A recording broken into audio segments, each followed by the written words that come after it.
కార్మికులకు ఏ సమస్య వచ్చినా తాను అండగా ఉంటానని కాకినాడ సిటీ ఎమ్మెల్యే వనమాడి కొండబాబు భరోసా ఇచ్చారు. కాకినాడ నగరంలో గల వివిధ కార్మిక సంఘాల ఆధ్వర్యంలో జరిగిన మేడే వేడుకల్లో సిటీ ఎమ్మెల్యే వనమాడి కొండబాబు పాల్గొని మేడే జెండాను ఆవిష్కరించి కార్మికులకు మేడే శుభాకాంక్షలు తెలిపారు. కాకినాడ జగన్నాథపురంలోని వెంకటేశ్వర స్వామి ఆలయం ఎదురుగా గల న్యూ జై కన్నికా పరమేశ్వరి ఆటో యూనియన్ ఆధ్వర్యంలో మేడే వేడుకలు ఘనంగా జరిగాయి. ఈ వేడుకల్లో సిటీ ఎమ్మెల్యే వనమాడి కొండబాబు పాల్గొని మేడే జెండాను ఆవిష్కరించారు. ఆటో యూనియన్ నాయకులు మేడే శుభాకాంక్షలు తెలిపారు. అక్కడి నుండి కాకినాడ వార్ఫ్ రోడ్లో గల mini goods lorry and van owners welfare association వద్ద జరిగిన మేడే వేడుకల్లో సిటీ ఎమ్మెల్యే వనమాడి కొండబాబు పాల్గొనేందుకు రాగా సంఘ నాయకులు చొక్కా నానాజీ, పిల్లి రాముడు ఘన స్వాగతం పలికారు. మేడే జెండాను ఎమ్మెల్యే ఆవిష్కరించి కార్మికులకు మేడే శుభాకాంక్షలు తెలిపారు. అనంతరం పాఠశాలకు చల్లని మజ్జిగను పంపిణీ చేశారు. అక్కడి నుండి the Kakinada mini goods auto owners and drivers welfare association ఆధ్వర్యంలో మేడే వేడుకలు ఘనంగా జరిగాయి. ఈ వేడుకల్లో సిటీ ఎమ్మెల్యే వనమాడి పాల్గొనేందుకు రాగా సంఘం అధ్యక్షులు ఎలుబండి వెంకటరమణ, కార్యదర్శి చాట్ల గురుమూర్తులు ఘన స్వాగతం పలికారు. మేడే జెండాను ఎమ్మెల్యే వనమాడి ఆవిష్కరించారు. అనంతరం కార్మికులు ఈస్టమ్ కార్డులను పంపిణీ చేశారు. అక్కడి నుండి పాత ఆసుపత్రి వీధిలో లారీ మోటార్ వర్కర్స్ యూనియన్ అధ్యక్ష కార్యదర్శులు ఎలిపే శ్రీనివాస్, మట్టా తిరుమల వెంకటరెడ్డి ఆధ్వర్యంలో జరిగిన మేడే కార్యక్రమానికి ముఖ్య అతిథిగా ఎమ్మెల్యే వనమాడి హాజరై మేడే జెండాను ఆవిష్కరించి కార్మికులకు మిఠాయిలు పంపిణీ చేశారు. అనంతరం వివిధ ప్రమాదాల్లో గాయపడిన వృద్ధాప్యంలో ఉన్న డ్రైవర్లకు సంఘ సభ్యులు ఏర్పాటు చేసిన పెన్షన్ కార్యక్రమాన్ని ఆయన ప్రారంభించారు. అనంతరం Vinayaka deep water port workers union అధ్యక్ష కార్యదర్శులు పోలేటి పాండురంగడు, బలసాడి శ్రీను ఆధ్వర్యంలో యూనియన్ కార్యాలయం వద్ద జరిగిన మేడే వేడుకల్లో ఎమ్మెల్యే వనమాడి పాల్గొని మేడే జెండాను ఆవిష్కరించి కార్మికుల సమస్యలను అడిగి తెలుసుకున్నారు. అక్కడి నుండి Lakshmi deep water port workers union కార్యాలయం వద్ద జరిగిన మేడే వేడుకల్లో సిటీ ఎమ్మెల్యే వనమాడి పాల్గొనేందుకు రాగా యూనియన్ అధ్యక్ష కార్యదర్శులు పట్టాద లక్ష్మీ, పాలపు రాజులు ఘన స్వాగతం పలికారు. మేడే జెండాను ఎమ్మెల్యే వనమాడి ఎగురవేసి కార్మికులకు స్వీట్ పంపిణీ చేశారు. కార్మికులతో మాట్లాడుతూ ప్రతి ఒక్కరు తమ పిల్లలను చదివించాలని ప్రభుత్వం అన్ని విధాలా సహాయపడుతుందని హామీ ఇచ్చారు. అక్కడి నుండి పాత పోర్ట్ రైల్వే స్టేషన్ వద్ద గల ఎక్స్పోర్ట్ ఇంపోర్ట్ షోర్ లేబర్ యూనియన్ అధ్యక్షులు తలాటం వీరబాబు అధ్యక్షతన కార్యాలయం వద్ద జరిగిన మేడే వేడుకల్లో city MLA Vanamadi Kondababu, TDP కార్యదర్శి పెంకే శ్రీనివాస్ బాబాలు పాల్గొని మేడే జెండాను ఆవిష్కరించి చలివేంద్రాన్ని ప్రారంభించారు. ఈ సందర్భంగా కోర్టులో పనిచేస్తున్న మహిళలను ఎమ్మెల్యే వనమాడి చేతుల మీదుగా సాలువాలు కప్పి పుష్పగుత్యాలతో సన్మానించారు. అనంతరం సభలో సిటీ ఎమ్మెల్యే వనమాడి వెంకటేశ్వరరావు మాట్లాడుతూ రాష్ట్రంలో కూటమి ప్రభుత్వం అధికారంలోకి వచ్చాక కార్మికుల సమస్యలపై ప్రత్యేక దృష్టి సారించి సంక్షేమ పథకాలు అమలు చేయడం జరుగుతుందని అన్నారు. ఈ కార్యక్రమంలో టీడీపీ నగర అధ్యక్షులు మల్లిపూడి వీరు, కార్మిక నాయకులు తదితరులు పాల్గొన్నారు. ఈ రాష్ట్రం ఎలా ఉండాలి, ప్రజలు ఎలా ఉండాలని తపన పడుతున్నారు వ్యక్తి ఈ రోజున చూస్తున్నారు. మీరు అందరూ కూడా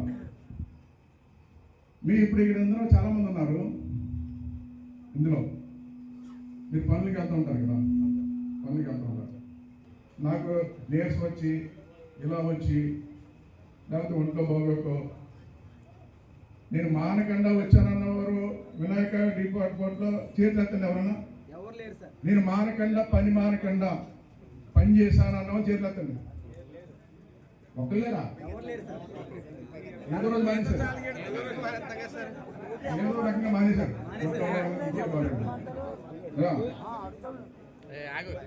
నేను ఒక వ్యక్తిని రాష్ట్రంలో చూస్తున్నాను 40 సంవత్సరాలుగా. నేను 30 సంవత్సరాలు అయింది రాజకీయ ప్రజాసేవలోకి వచ్చి. 30 సంవత్సరాలు పూర్తయింది. అంతకుముందు 10 సంవత్సరాల నుంచి కూడా చూస్తున్నాను. ఈ రాష్ట్రంలో ఒక వ్యక్తి ఈ రాష్ట్రం కోసం పనిచేస్తూ 4వ ముఖ్యమంత్రి, అంతకుముందు ముఖ్యమంత్రి లేకపోయినా సరే, అధికారం ఉన్నా లేకపోయినా, ముఖ్యమంత్రికి ఉన్నా లేకపోయినా చాలామంది చూస్తుంటాం. కలెక్టర్లు సెలవు పెడతారు, ఇంకో సెలవు పెడతారు, ఇంకో సెలవు పెడతారు, ఏదో ఒకటి సెలవు పెడతారండి. ఏ రోజు కూడా నా ఒంట్లో బాగోలేదు అని సెలవు పెట్టకుండా పనిచేసిన వ్యక్తి అన్నవాడు ఉందంటే ఈ రాష్ట్రంలో నారా చంద్రబాబు పనిచేస్తున్నారు. భగవంతుడు మంచి ఆరోగ్యం ఇచ్చాడు, అవును కదా? నేనేమనుకున్నానని కోరుకున్నాను ప్రజల్ని, ఈ దేవుడు కోరుతున్నాను. దేవుడా, ఈ రాష్ట్రంలో ప్రజలకి చంద్రబాబు నాయుడు గారు ఎంత మంచి ఆరోగ్యం ఇచ్చారో ఈ ప్రజలందరికీ అలాంటి ఆరోగ్యం మనం కోరుతున్నాను తెలియజేస్తున్నాను. ఈరోజు భగవంతుడు ఈ రాష్ట్రానికి ఒక గొప్ప నాయకుడిని ఇచ్చాడు. చంద్రబాబు నాయుడు గారు పనిచేస్తానికి అనేక దేశాల్లో అనేక కార్యక్రమాలు కష్టపడి ఈ మేడేని ఒక రూల్స్ అండ్ రెగ్యులేషన్ తీసుకురావడానికి తెచ్చిన రోజే మేడే. ఇలాంటి మేడే నాడు మనం అందరం కూడా కార్మికుల్ని గుర్తు చేసుకోవటం కాదు, కార్మికుల కష్టాలని మనం తెలుసుకుని ముందుకెళ్ళాలి. అలాంటి నాయకుడే మన కొండబాబు గారు, మా తెలుగుదేశం పార్టీ. ఖచ్చితంగా తెలుగుదేశం పార్టీలో మీరు జెండా చూస్తే మా పార్టీ సింబల్లో ఒక గుడిసె, నాగలి, ఇంకోటి మరచక్రం. అంటే పార్టీ జెండాలోనే ఎన్టీ రామారావు గారు స్థాపించినప్పుడు మరచక్రం అంటే కార్మికుడు, నాగలి అంటే రైతు, ఈ రెండింటికే మన రాష్ట్ర భవిష్యత్ అని ఆ జెండాని రూపుదిద్దడం తెలిసింది. అలాగే దాన్ని ఫాలో అవుతూనే కార్మికులకి అనేక ప్రయోజనాలు చేసుకుంటూ కార్మికుల్లో కూడా టీఎన్టీయూసీ ఒకటి ఏర్పాటు చేసి తెలుగుదేశం ఎప్పుడు కార్మికులకి అండగా ఉంటుందని తెలియజేస్తూ ఈ అవకాశం ఇచ్చిన పెద్దలందరికీ కూడా ధన్యవాదాలు.